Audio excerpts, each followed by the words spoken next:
একটা মেয়ে তখনই ভাগ্যবান হয় যখন তার প্রিয় মানুষটা তাকে খুব বেশি করে বুঝে।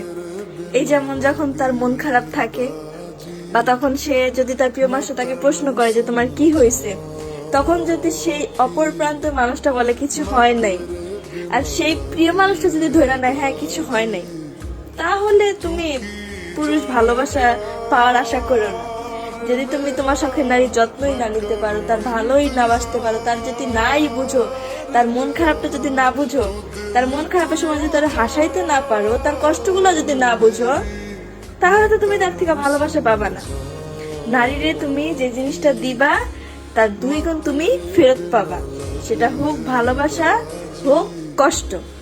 এটা সবসময় মাথায় রেখো।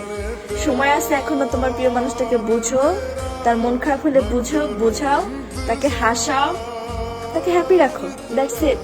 মেয়েরা শুধু এতটুকুই চায় যে তার প্রিয় মানুষটাকে খুব বেশি ভালোবাসবে, খুব বেশি চাইবে, শুধু তার প্রতি আসক্ত থাকবে। আসক্ত থাকে তার প্রতি, কিন্তু ওরকম ভাবে বুঝে না, তবে তাকে বুঝার ট্রাই করো। এটাই একটা মেয়ে এতটুকুই চায়।